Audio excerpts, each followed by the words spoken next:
As you probably know, it is universally accepted in the food and beverage industry as best practice to have different coloured cleaning tools for use in different hygiene zones, or to distinguish what can be used in processing and non-processing surfaces.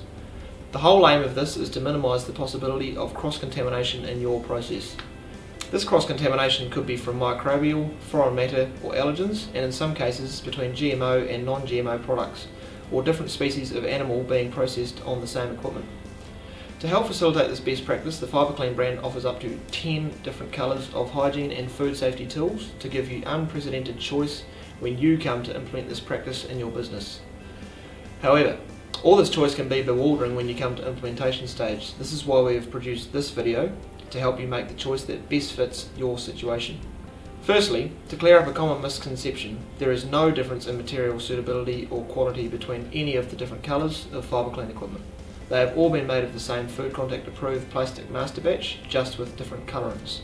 From reasons of habit, tradition or subconscious association, certain colours have fallen into use more often than not for certain areas or tasks. These include blue, the default food contact surface colour, because this is the colour most likely to show up against the vast majority of foodstuffs if a piece gets left behind.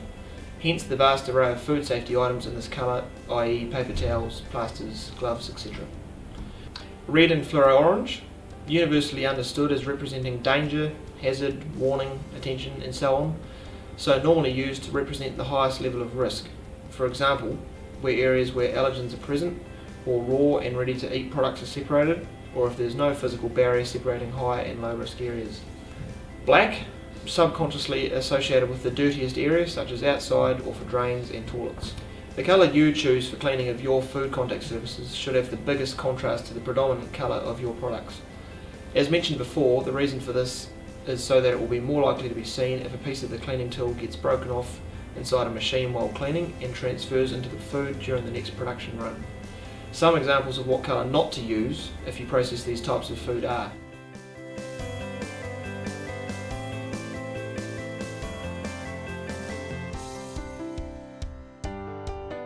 there are a myriad of different ways to colour code between different zones and surfaces to avoid cross-contamination, but at its most basic, this should involve a minimum of 3 colours. These are one for food contact surfaces only, one for all other surfaces and equipment that aren't food contact and are above floor level, and one for anything floor level such as the floors themselves and drains, grates and mats. There is no point having only one colour for every surface in a room that is not food contact surface, because if you do, sooner or later someone would use a floor squeegee to wipe down the ceiling above a food contact bench, for example, and your cross-contamination control efforts will have been wasted. Whatever combination of colours you use, the most important thing is that your staff understand what each colour stands for and how they can't be mixed up. We have found the most effective way to reinforce this message is by use of our tool holder system to store and clearly identify what equipment belongs in each zone. For your colour-coded system to work effectively, it must be able to be quickly and clearly understood by all staff. For this reason, do not use more colours than are absolutely necessary, or be tempted into introducing confusing combinations of different coloured heads with different coloured handles, as this will generally work against what you are trying to achieve. Think carefully about your colour code system before you make your final decision. 3 points to bear in mind are: think of what your future requirements are likely to be in this area, so you don't have to go changing your main colours, especially your food contact surface colour, after your staff have just got used to them. Otherwise, you could be asking for a contamination incident to happen.